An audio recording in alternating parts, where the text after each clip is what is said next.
Honor killings are acts of violence that target women often enacted by her own family members. They include beatings, poisoning, burning and acid attacks, and it is often connected to religion, caste, and other forms of hierarchical social stratification. The victims are attacked because of perceived dishonor upon the family. They are prevalent in various parts of the world, as well as in immigrant communities in countries which do not otherwise have societal norms that encourage honor killings. These atrocities are often associated with rural and tribal areas, but they occur in urban areas too. Originally, honor killing was not a means to control sexual power or behavior, but rather an issue of fertility or reproductive power. Historically, in nomadic Islamic society, women of the tribe were considered a factory for making men. Over time, women became viewed as chattel. In medieval Europe, early Jewish law mandated stoning for an adulterous wife and her partner. In the Roman Empire, Augustus Caesar implemented a law that permitted the murder of daughters and their lovers who committed adultery at the hands of girls' fathers, and also permitted the murder of the adulterous wife's lover at the hand of her husband. In many honor-based cultures, a woman maintains her honor through her modesty. If a man disrupts a woman's modesty through dating her, having sex with her, especially if her virginity was lost, the man has dishonored the woman, even if the relationship is consensual. Thus, to restore the woman's lost honor, the male members of her family will often beat and murder the offender. Sometimes, violence extends to the offender's family members, since honor feud attacks are seen as family conflicts. Managing reputation is an important social ethic in honor cultures. Men are expected to act tough and be intolerant of disrespect, and women are expected to be loyal to the family and be chaste. Such acts often include female behaviors that are related to sex outside marriage, or way of dressing, but may also include male homosexuality. The only way they perceive that shame can be erased is through an honor killing.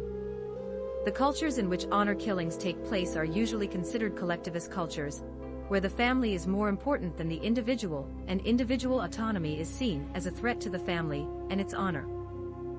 British journalist Farina Alam writes that honor killings which occur in Western cultures such as the UK are a tactic for immigrant families to cope with the alienating consequences of urbanization. Alam argues that immigrants remain close to the home culture and their relatives because it provides a safety net.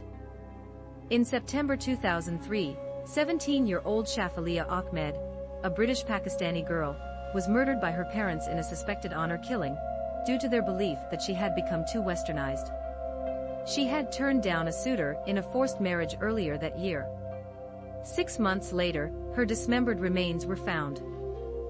Refusal of an arranged marriage or forced marriage is often a cause of an honor killing. The family that has prearranged the marriage risks disgrace if the marriage does not proceed, and the betrothed is indulged in a relationship with another individual without prior knowledge of the family members. In cultures where marriages are arranged, and goods are often exchanged between families, a woman's desire to seek a divorce is often viewed as an insult to the men who negotiated the deal. By making their marital problems known outside the family, the women are seen as exposing the family to public dishonor. Violating religious dogma, such as changing or renouncing religion, can trigger honor killings. Such ideas are supported by laws in some countries. For example, blasphemy is punishable by death in Afghanistan, Iran, Nigeria, Pakistan, Saudi Arabia and Somalia, and punishable by prison in many other countries. In Pakistan, the law was based upon the 1860 Indian Penal Code implemented by the British, which allowed punishment for so-called grave and sudden provocation. This clause was used to justify the legal status of honor killing. In 1990, the Pakistani government reformed this law to bring it in terms with the Sharia, and the Pakistani Federal Shariat Court declared that, according to the teachings of Islam, provocation, no matter how grave and sudden it is, does not lessen the intensity of crime of murder. However, Pakistani judges still sometimes hand down lenient sentences for honor killings, justified by citing the Indian Penal Code's mention of a grave and sudden provocation. The mere perception that a woman has acted in a manner to bring dishonor to the family is sufficient to trigger an attack. Many Muslim commentators and organizations condemn honor killings as an un-Islamic cultural practice. There is no mention of honor killing or extrajudicial killing by a woman's family, in the Quran, and the practice violates Islamic law.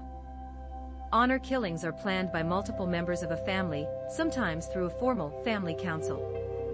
The threat of murder is used as a means to control behavior. Members may feel compelled to act in order to avoid disgrace or shunning, particularly in tight-knit communities. Attackers often do not face negative stigma within their communities, because their behavior is seen as justified, where murder is seemingly more acceptable than sex. In 2010, a 16-year-old Turkish girl, Medeni Memi, was buried alive by her father and grandfather, as a punishment for talking to boys. She was found in a 6-foot hole beneath a chicken coop, her body in a sitting position with her hands tied. She had been missing for 40 days, and the hole had been cemented over. A post-mortem showed a large amount of soil in her lungs and stomach. Her mother, Imi Han, said that Medeni tried to take refuge at the police station 3 times, but was sent home every time.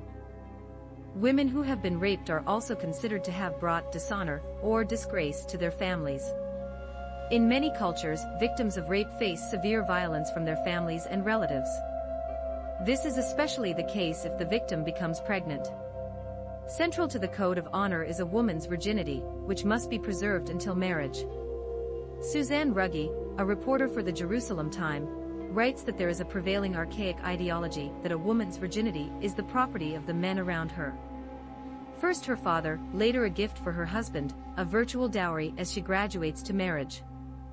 In some cultures, honor killings are considered less serious than other murders, simply because they arise from long-standing cultural traditions, and are thus deemed appropriate or justifiable. Additionally, according to a poll done by the BBC's Asian Network, 500 young South Asians were surveyed, and 1 in 10 said that they would condone murder of someone who threatened their family's honor. In cases where the victim is an outsider, not murdering this individual would, in some regions, cause family members to be accused of cowardice. Typical reasons include being in a relationship or having associations with social groups outside the family that may lead to stigma by association. In 2021, Indian police arrested a man in Uttar Pradesh, accused of decapitating his own teenage daughter in a rage over a relationship with a man he did not like. Sarvesh Kumar was enraged to learn of the forbidden relationship, came home to find her alone, locked her in a room, and decapitated her with a sharp object. Neighbors reported him to the police after sightings of Kumar carrying his daughter's head through their district. In the case of homosexuality, it is not only same-sex relationships that trigger violence, as behaviors regarded as inappropriate gender expression, like males acting or dressing in a feminine way, can also lead to honor violence. A 2019 study found that anti-gay honor abuse found more support in for surveyed Asian countries, such as India, Iran, Malaysia, and Pakistan, and among Asian British people, than in a white British sample. The study also found that women and younger people were less likely to support such honor abuse. Muslims and Hindus were substantially more likely to approve of honor abuse than Christians or Buddhists, who scored lowest of the examined religious groups. In 2021, Ali Reza Monferrat, a 20-year-old man from Iran, was beheaded in what an Iranian human rights group says was an honor killing by family members. He was murdered just a few days after his half-brother learned about his sexuality. Often, younger family members are coerced by the elders to act as the attackers, so that the young murderer may benefit from a more lenient legal outcome. Boys and sometimes women in the family are often asked to closely control and monitor the behavior of their sisters or other females in the family. In a last resort, the boys are often asked to carry out the murder, and if they refuse, they may face serious repercussions from the family and community for failing to perform their duty. Honor killings are widely reported in the Middle East and South Asia. But they do occur in countries as varied as Brazil, Canada, Israel, Italy, Sweden, Uganda, United Kingdom, and the United States. The UN estimates that 5,000 women and girls are murdered each year in honor killings.